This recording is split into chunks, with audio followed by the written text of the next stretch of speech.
आज के वीडियो में हम बात करेंगे war poetry and war poets के बारे में। जानेंगे कहाँ से ओरिजिन हुआ इस लिटरेरी मूवमेंट का, क्या क्या फीचर्स हैं वॉर पोएट्री के, एंड कौन से मेजर राइटर्स इस पर्टिकुलर मूवमेंट से आपको प्रिपेयर करके जाने हैं एग्जाम पॉइंट ऑफ व्यू से। जब भी हम लोग वॉर के बारे में बात करते हैं डियर स्टूडेंट्स, तो वी ऑल आर अवेयर कि ह्यूमन हिस्ट्री ने कई सारे वॉर्स विटनेस किए हैं, right from your ancient civilisation up till your modern era.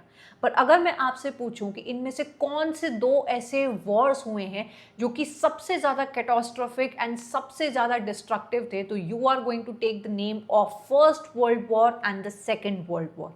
These wars fall under the era of modern age and postmodern age, which connects me to this point कि जब भी आप literary movement को तैयार करें तो ठीक ब्रिटिश लिटरेचर की तरह आपको एज वाइज ही तैयार करना चाहिए। वॉर पोएट्स को आप पढ़ रहे हो मॉडर्न एज के अंदर, एंड इसी से ही आपको कनेक्ट करनी चाहिए और भी बहुत सारे मूवमेंट्स जिनको अगर आप एज वाइज तैयार करना चाहते हो तो एक बार ज़रूर से मेरे इस कोर्स को चेकआउट करना, जहाँ पे प्रॉपर सेग्रीगेटेड मैनर में आपने सभी मूवमेंट्स को कंप्लीट किया है। I am sure you are going to love this course.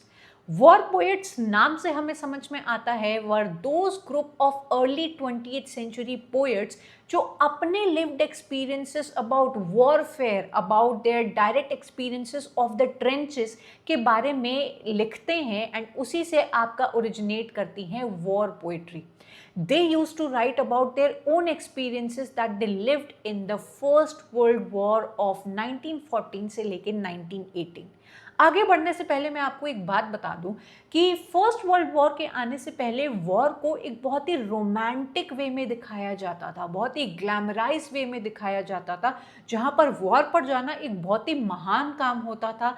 And soldiers जो अपनी जान को न्यौछावर कर देते थे अपनी कंट्री के कॉज के लिए, उनको बहुत ही ज़्यादा वैलराइज किया जाता था।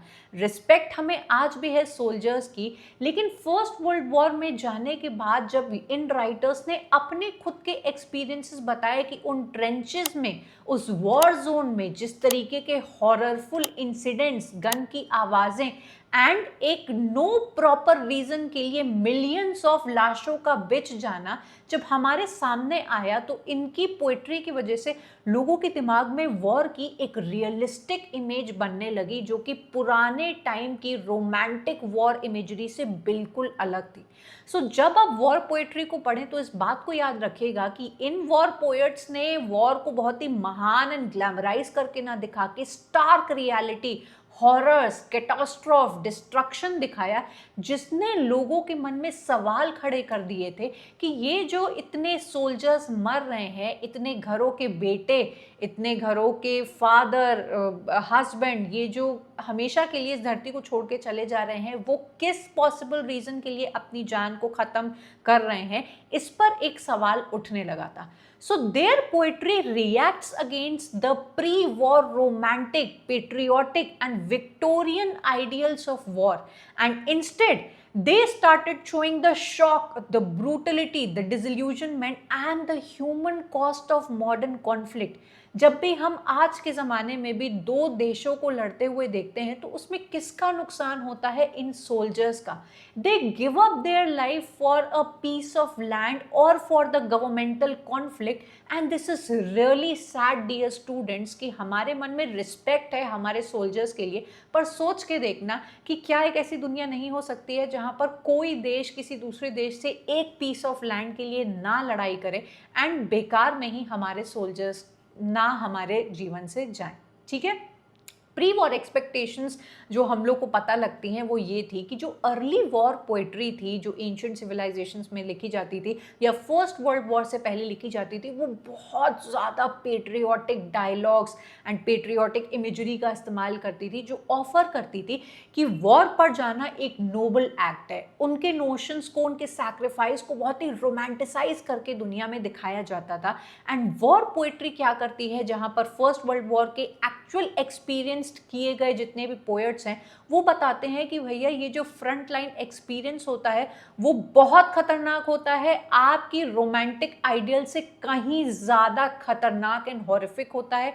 इन पोएट्स ने आपकी रोमांटिक पोइट्री को एक रियलिज्म का टच दिया, बिटरनेस को शो किया एंड आपकी मेमोरी को दिखाने की कोशिश की कि उन्होंने अपने एक्सपीरियंसेस के थ्रू क्या क्या फेस किया है उन ट्रेंचेस में, मडी ट्रेंचेस में, जो गन की आवाज़ें होती हैं, इतना ब्लडशेड होता है, कभी उस वो शॉक में चले जाते हैं, उसको इस पोइट्री के थ्रू दिखाने की कोशिश की गई है।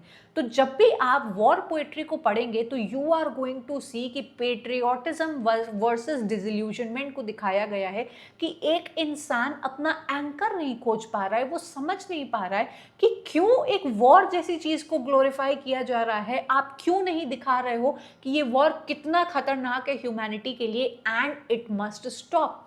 रियलिज्म और ब्रूटलिटी को इन लोग ने दिखाया है, जहां पर ट्रेंचेस की इमेजरी आपके सामने आएगी, मड आपको दिखाई देगा, गैस, लोगों के कटे हुए शरीर, वुंड्स, कॉर्पसेस, जो एक इंसान को एक ऐसे ट्रॉमा में डाल देता है जिसको हम लोग कहते हैं शेल शॉक। अगर आपके परिवार में कोई एक ऐसा आर्मी से हो तो उनसे कभी पूछना कि कैसा होता है फ्रंट लाइन पे, ट्रेंचेस पे रहना। यू विल बी आपको जो इमेजरी आपके सामने आएगी ना, आप उसको बर्दाश्त नहीं कर पाओगे। हमारी मूवीज़ में, हमारे गानों में बहुत ज़्यादा एक रोमांटिक इमेज को दिखाया जाता है जो कि सच्चाई से बिल्कुल परे होती है।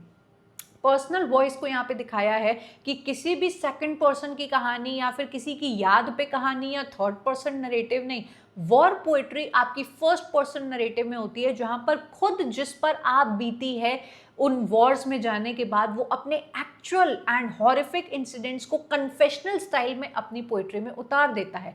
इन सब पोइट्रीज की थीम होती है death, sacrifice, futility, you are dying for no good reason. एक ज़मीन के टुकड़े के लिए आपके देश के इतने नौजवान अपनी जान गंवा बैठे हैं। This shows the futility and the fruitlessness of the war. Comradeship को दिखाया जाता है, ट्रॉमा, नेचर वर्सेस डिस्ट्रक्शन को दिखाया है, मेमोरी एंड सर्वाइवल को दिखाया है, उन लोगों पे क्या बीतती है जो अपने फेलो फ्रेंड्स एंड सोल्जर्स को अपनी आंखों के सामने मरता हुआ देखते हैं बहुत ही बुरी कंडीशंस में, उनके ऊपर आपकी वॉर पोइट्री बनी होती है। नाउ आपके एग्जाम पॉइंट ऑफ व्यू से ये पेज आपके लिए बहुत ज़्यादा इंपॉर्टेंट है, जहाँ पर आपके सभी इंपॉर्टेंट वॉर पोएट्स की लिस्ट यहाँ पर दी हुई है। पर इफ़ यू आस्क मी कि इसमें कौन से ऐसे वॉर पोएट्स हैं जिनके नाम आपको रटे होने चाहिए, ये है Rupert Brooke, Robert Graves, Wilfred Owen, Siegfried Sassoon, Ivor Gurney, Isaac Rosenberg, Edward Thomas and Edward Blunden. इसमें से ये तो सभी आपके लिए इंपॉर्टेंट है, पर ये जितने चार नाम मैंने आपको बताया, these are very very important. इनको आप अच्छे से रट लीजिएगा। I will show you the questions, इनसे आपके एग्जाम में डायरेक्ट क्वेश्चंस पूछे गए हैं। टॉकिंग अबाउट रूपर्ट ब्रूक, इनको अर्ली पेट्रियोटिक पोइट्री के जॉनरा के अंदर डाला जाता है। इनकी डेथ हो चुकी थी जब आपके फर्स्ट वर्ल्ड वॉर ने रियल हॉरिफिक पेस पकड़ा था, तो उससे पहले ये जो वॉर को बहुत ही ज़्यादा पेट्रियोटिक सेंस में दिखा रहे थे। तो इनकी जो पोइट्री आपको देखने को मिलेगी वो बहुत ज़्यादा आइडियलिस्टिक होगी, पेट्रियोटिक होगी, रोमांटिक व्यू ऑफ वॉर को दिखाया गया है कि वॉर महान होता है, सोल्जर्स जो इसके अब देश के लिए अपनी जान दे देते हैं आर द ग्रेटेस्ट। इस बात में कोई भी दो राहें नहीं है कि they are the greatest, the real heroes of our country. लेकिन अगर डीप डाउन देखने की कोशिश करो तो उनकी भी जो जान है वो बिना किसी बात के चली जा रही है गवर्नमेंटल कॉन्फ्लिक्ट के ऊपर, जो अपने घरों में आराम से बैठ के इन प्रोपेगेंडा को चलाते हैं एंड इनकी जानें चली जाती हैं। फेमस सोनेट सीक्वेंस है इनका 1914, specially his very important poem जो आपको इस वीडियो को देखने के बाद जानी है। द सोल्जर नाम की इस पोइट्री को आपको निकालना है एंड डिटेल में उसको पढ़ना है। इसकी कुछ लाइंस आपको यहाँ पर दिख जाएंगी, कभी कभी आपके एग्जाम में ओपनिंग एंड क्लोजिंग लाइंस पूछी जाती हैं, तो एक बार उसको ज़रूर से प्रिपेयर करिएगा। He died very early before seeing the real horror and that is why इनकी पोइट्री बहुत ज़्यादा पेट्रियोटिक है एंड ग्लैमराइज करती है आपके वॉर को। नेक्स्ट आते हैं राइटर, इनको बोलते हैं हम लोग Wilfred Owen, and he falls under the category of trench poets. Trench poets हम लोग उनके लिए बोलेंगे जो कि बहुत ज़्यादा क्रिटिकल हैं वॉर को लेके, एंड रियलिस्टिक पोर्ट्रेल किया है इन्होंने वॉर का, ना कि एक बहुत ही रोमांटिक व्यू दिखाया है इन्होंने आपके वॉर का एंड उसके एक्सपीरियंस का। तो he was the most iconic and the most celebrated war poet. ये आपके आर्मस्टाइज से एक हफ्ता पहले ही इनकी डेथ हो जाती है। आर्मस्टाइज इज अ काइंड ऑफ, जैसे बोलते हैं कि आपस में दो देशों ने जिनके बीच में वॉर चल रहा है वो आपस में समझौता करते हैं कि हम लोग को रोक देना चाहिए इस वॉर को। तो उस समझौते के डॉक्यूमेंट के साइन होने से पहले ही इनकी डेथ हो जाती है। तो what ever he experienced in that war trench वो इन्होंने अपनी पोइट्री में लिखा है। इनकी पोइट्री आपको डिटेल में जाके निकाल के पढ़नी चाहिए। Dulce et decorum est, anthem for doomed youth, strange meeting are 3 very important poems. Please इसको जरूर से निकाल के जाकर पढ़िएगा, ये आपके एग्जाम में पूछी जाती हैं। इनकी वॉर की जो थीम्स आपको देखने को मिलेगी वो है pity of war, innocence destroyed, gas warfare, comradeship and death. Next writer आते हैं सिगफ्रीड ससून। ये भी फॉल करते हैं ट्रेंच पोएट्स की कैटेगरी में। He is not one of the patriotic poet, and उल्टा Siegfried Sassoon was that particular war poet जिन्होंने वॉर की सच्चाई को जानने के बाद अपना पूरा जोर लगा दिया था कि मुझे वॉर को रोकना है। अपने ऊपर जितने भी इनके मिलिट्री में बहुत सारे आपके बोल सकते हैं कि ओहदे होते हैं, अपने से ऊपर के जितने भी कॉमरेड्स थे, मिलिट्री ऑफिशियल्स थे, उनको लेटर्स लिखना, प्रोटेस्ट करना कि वॉर को रोक देना चाहिए, मिलिट्री अथॉरिटी से लड़ाई करना, टू अ पॉइंट कि इनको बोल दिया गया कि भैया ये तो पागल हो गए हैं, इनको मेंटल असाइलम भेज दो, and he is not fit to be going and fighting for us. तो आप एक बार सोच के देखना कि किस तरीके से इन सोल्जर्स की लाइफ के साथ खिलवाड़ किया जाता है by the military authorities, by the upper authorities, जो अपना सेफ होते हैं एंड इन लोगों की जान को दांव पे लगा देते हैं। सो ये आपके एग्जाम में डायरेक्ट क्वेश्चंस पूछा गया है, that is why I am giving you so much insight from Siegfried Sassoon. ये काउंटर अटैक करने के ऊपर बहुत ज़्यादा बिलीव करते थे, एंड इन्होंने पोइट्री लिखी है counter attack, the general, suicide in the trenches. Just look at the title, उससे आपको आइडिया लगेगा कि ये सुसाइड किया जा रहा है। एंड एक इनकी पोइट्री है they and the soldiers declaration of 1917। इनकी जो स्टाइल है वो बहुत बिटर है, सटायरिकल है, आयरनी भरी हुई है, एंड रियलिज्म को शो करने की कोशिश करती है। आपके एग्जाम में पूछा जाएगा कि वो कौन सा ऐसा राइटर था जिसने प्रोटेस्ट किया था against the continuation of the war, even as a decorated officer he was Siegfried Sassoon. तो प्लीज इनके बारे में थोड़ा सा डिटेल में आप सर्च करिएगा। Then we have Isaac Rosenberg, जो कि वर्किंग क्लास जूइश बैकग्राउंड से थे, एंड ये भी अपनी ओरिजिनलिटी एंड स्टार्क इमेजरी के लिए जाने जाते थे। इनका जो फेमस पोएम है वो है break of day in the trenches, dead man's dump and returning we hear the larks. तो इनकी भी पोइट्री आप एक बार अपने नोट्स में ज़रूर लिखिएगा।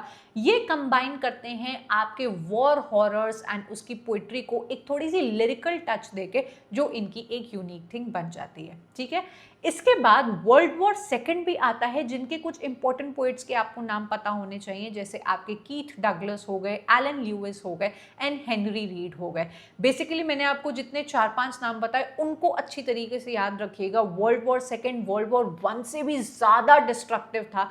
तो ये जो आपके राइटर्स हैं वर्ल्ड वॉर सेकेंड वाले, वो पूरी तरीके से डिस्पेयर एंड एग्जिस्टेंशियल क्राइसिस में चले जाते हैं कि भाई ये हमारे साथ, हमारा समाज, हमारा गवर्नमेंट, ये सारी जितनी रियलिटी है वो क्या कर रही है, we are dying in this war trench. तो इनकी जो रियलिज्म है वो और भी ज़्यादा डिस्टर्बिंग आपके लिए हो सकती है। Now let's look at the question, which of the following is not known as a war poet in English literature? ऐसे टाइप का क्वेश्चन लिटरेरी मूवमेंट से आना बहुत ज़्यादा कॉमन है, जहां पर 4 राइटर्स देके आपको बोला जाएगा कि बताओ इसमें से कौन सा पोएट कौन से मूवमेंट को बिलोंग नहीं करता है, and that is where comes in to play the list that I give you, कि आपको हर एक मूवमेंट की डेट लिखी होनी चाहिए, उसके अंदर फॉल करने वाले जितने राइटर्स हैं उनके नाम रटे होने चाहिए. We have Rupert Brooke, we have Siegfried Sassoon, we have Wilfred Owen. John Maxfield is not a part of your war poet. दूसरा क्वेश्चन है, अगर इसको वीडियो रोक के पूरी तरीके से पढ़ोगे तो you will come to know कि वो कौन सा ऐसा राइटर था, आपसे पूछा है कौन सा ऐसा पोएट था जिन्होंने वॉर को रोकने का प्रोटेस्ट किया, डिफायंस लिखा अपनी मिलिट्री अथॉरिटी के अगेंस्ट, एंड वॉर को रोकने की वो हर पॉसिबल कोशिश की. तो ये हैं हमारे सिगफ्रीड ससून, जिनके बारे में मैंने आपको ऑलरेडी बताया. नेक्स्ट क्वेश्चन भी बहुत कॉमन है, लिटरेरी मूवमेंट में पूछा जाता है कि आपको क्लस्टर्स ऑफ राइटर्स दे दिए जाएंगे एंड उनको आपको मैच करना है विद द रिस्पेक्टिव मूवमेंट्स. तो आप यहाँ पे देख सकते हो, we have Brooke, we have Owen, we have Siegfried Sassoon, Blunden and Robert Graves, जो कि वॉर पोएट्री से मैच कर जाएंगे. ऐसे टाइप के क्वेश्चन जहाँ पे मेटाफिजिकल पोएट्स को पहचानो, ट्रांजिशनल पोएट्स कौन से हैं, जॉर्जियंस कौन से हैं, वो आपके एग्जाम में पूछे जाते हैं, जो शो करता है कि लिटरेरी मूवमेंट्स को अगर आपको प्रिपेयर करना है तो आपको एक proper age wise and writers की लिस्ट के साथ साथ प्रिपेयर करना है, जो आप वेरी वेरी इजीली इस कोर्स के अंदर पूरी तरीके से प्रिपेयर कर सकते हो. मैंने इस कोर्स में बहुत सारे फ्री लेक्चर्स भी आपको प्रोवाइड किए हैं ताकि आप उनको पहले देख कर जज करो एंड अच्छे से अपने आप को सेटिस्फाई करो कि this is all you are going to get in this particular course. If you are satisfied, आप ज़रूर से इसको एक बार चेकआउट करिएगा एंड ज्वाइन करिएगा. अगर आपने सपोज लिटरेरी मूवमेंट्स को प्रिपेयर कर लिया है and you are just looking for the practice of questions section wise, तो आप लिटरेरी मूवमेंट्स के क्वेश्चंस, मतलब कि आप इस पीवाईक्यू टेस्ट सीरीज का पार्ट बन जाओ तो आपको सेक्शन वाइज क्वेश्चंस मिलने लगेंगे, जहां पर आपको लिटरेरी मूवमेंट्स के अलग से क्वेश्चंस लगा सकते हो, देन आप लिटरेरी थ्योरी के लगा सकते हो, कल्चरल स्टडीज के लगा सकते हो, जो जैसा आपको अच्छा लगता है वो आप सेक्शन वाइज क्वेश्चंस यहाँ पर लगा सकते हो. आज का वीडियो कैसा लगा मुझे ज़रूर से बताइएगा, and do not forget to be a part of my Telegram and WhatsApp channel, जहां पर आपको डेली बेसिस पे पीवाईक्यू टेस्ट सीरीज की प्रैक्टिस मिलती है क्विज के थ्रू, जो आपकी प्रिपरेशन को और भी ज्यादा बेटर बनाती है. डू लेट मी नो आपके इस वीडियो को लेके क्या विचार हैं, क्या फीडबैक है, कमेंट्स में जरूर से अपने फीडबैक को लिख कर जाइएगा. एंड नेक्स्ट कौन सा टॉपिक पढ़ना चाहते हो वो भी मुझे कमेंट करके जरूर से बताना. I am going to take your leave and I am going to meet you up next in yet another video. Up till then, bye and take care.